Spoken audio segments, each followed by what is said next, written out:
Hello friends, today we are going to cover present perfect tense. इसकी पहचान होती है चुका है, चुके है, चुकी है, लिया है, दिया है, ली है, की है। तो इस तरह के वर्ड आपको जब भी दिखाई देते हैं तो प्रेजेंट परफेक्ट टेंस का यूज़ होता है। आइए देखते हैं कहाँ कहाँ पे प्रेजेंट परफेक्ट टेंस को यूज़ करते हैं। फॉर रिसेंटली कंप्लीटेड एक्शंस, जैसे मैंने खाना खा लिया है, कोई काम अभी अभी पूरा हुआ है तो उसके लिए प्रेजेंट परफेक्ट टेंस का यूज़ होता है। जैसे मैंने खाना खा लिया है, I have eaten food. Work और action that started in past and continue in present, कोई काम पास्ट में शुरू हुआ है लेकिन अभी भी प्रेजेंट में भी चल रहा है तो उसके लिए भी प्रेजेंट परफेक्ट टेंस का यूज़ होता है। जैसे she has lived in London for 3 years, वो लंदन में 3 साल से रह रही हैं। ये काम पास्ट में शुरू हुआ था लेकिन अभी प्रेजेंट में भी चल रहा है तो हम प्रेजेंट परफेक्ट टेंस का यूज़ करते हैं। I have known him since childhood, मैं उसे बचपन से जानता हूँ। तो यहाँ पे भी कोई काम पास्ट में शुरू हुआ है और प्रेजेंट में चल रहा है तो हमने प्रेजेंट परफेक्ट टेंस का यूज़ किया है। फिनिश्ड एक्शन, कोई काम पूरा हो चुका होता है उसके लिए भी प्रेजेंट परफेक्ट टेंस का यूज़ करते हैं। जैसे I have been to Delhi. Finished action with the result in present, कोई काम ख़त्म हो चुका है लेकिन उसका असर अभी भी प्रेजेंट में है।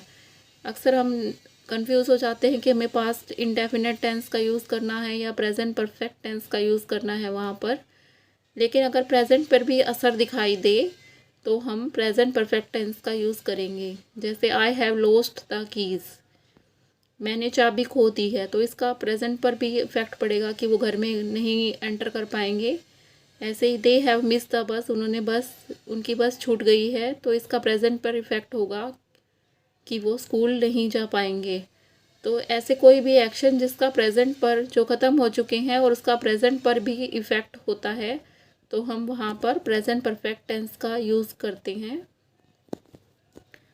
प्रेजेंट परफेक्ट टेंस का स्ट्रक्चर क्या होता है? अफर्मेटिव सेंटेंसेस, जो सिंपल सेंटेंसेस होते हैं वहाँ पर स्ट्रक्चर होता है सबसे पहले subject plus has have plus verb की थर्ड फॉर्म प्लस ऑब्जेक्ट। जैसे मैं टीवी देख चुका हूँ, यहाँ पर सबसे पहले सब्जेक्ट का यूज़ करेंगे हम आई, उसके बाद हैज़ हैव लगाएंगे, आई वी यू दे, इनके साथ हम हैव का यूज़ करते हैं।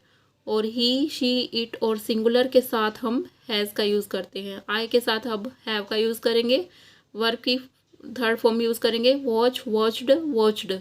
आई have watched the TV, last में द टीवी ऑब्जेक्ट का यूज़ करेंगे। वह स्कूल जा चुकी है, she has gone to school, सबसे पहले सब्जेक्ट उसके बाद शी के साथ हम हैज़ लगाते हैं।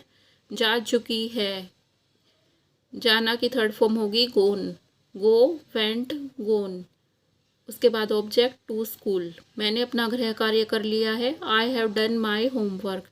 तो इस तरह स्ट्रक्चर पता चलने के बाद आप इस तरह के सेंटेंसेस बना सकते हैं। बस ध्यान रखना है कि ही शी इट के और सिंगुलर के साथ हमें हैज़ लगाना है और आई वी यू दे और प्लूरल के साथ हमें हैव का यूज़ करना है। नेगेटिव सेंटेंसेस में सब्जेक्ट प्लस हैज़ हैव के बाद हम नोट लगा देंगे, उसके बाद वर्ब की थर्ड फॉर्म प्लस ऑब्जेक्ट। वह दिल्ली नहीं गया है, he has not gone to Delhi. Structure same रहेगा, बाकी हैज़ हैव के बाद हम यहाँ पे सिर्फ नोट का यूज़ करेंगे नेगेटिव सेंटेंसेस में। उसने खाना नहीं खाया, he has not eaten food. Interrogative sentences देखते हैं जहाँ पे क्वेश्चन पूछे जाते हैं तो वहाँ पे हम क्या स्ट्रक्चर फॉलो करते हैं। सबसे पहले has have plus subject plus verb की third form plus object. Has have का यूज़ करते हैं, कई केसेस में हम WH फैमिली का वर्ड भी यूज़ करते हैं, जैसे वो, व्हाट, वेयर, व्हेन। तो वो सेंटेंस के ऊपर डिपेंड करता है। अगर सिंपल सेंटेंस है और उसका आंसर आप हाँ या ना में दे सकते हैं तो वहाँ पे हम WH फैमिली का वर्ड यूज़ नहीं करेंगे। जैसे सेंटेंस देखते हैं, क्या आपने उसे देखा, तो आप इसका आंसर हाँ या ना में दे सकते हैं। हैव यू सीन हिम, तो यहाँ पे हमें WH फैमिली का वर्ड लगाने की ज़रूरत नहीं है, तो हम यहाँ पे हैज़ या हैव को आगे लेके आएंगे। हैव यू है तो हम उसके साथ हैव का यूज़ करेंगे, हैव यू, उसके बाद वर्ब की थर्ड फॉर्म और उसके बाद ऑब्जेक्ट। क्या वह बाजार नहीं गया। अब यहाँ पे सब्जेक्ट हमारा है वह के साथ हम क्या लगाते हैं, हैज़। तो हैज़ को आगे लेके आएंगे। Has he not gone to market, नहीं नहीं है यहाँ पे, तो हम इसको सब्जेक्ट के बाद यूज़ करेंगे। सबसे पहले हैज़ हैव लगाएंगे, उसके बाद सब्जेक्ट, उसके बाद नोट, फिर वर्ब की थर्ड फॉर्म प्लस ऑब्जेक्ट। तुमने अपना काम क्यों नहीं किया। अब इसका आंसर हम हाँ या ना में नहीं दे सकते हैं, तो हमें यहाँ पे WH फैमिली का वर्ड यूज़ करना है। क्यों नहीं किया, क्यों के लिए हम यूज़ करते हैं वाई।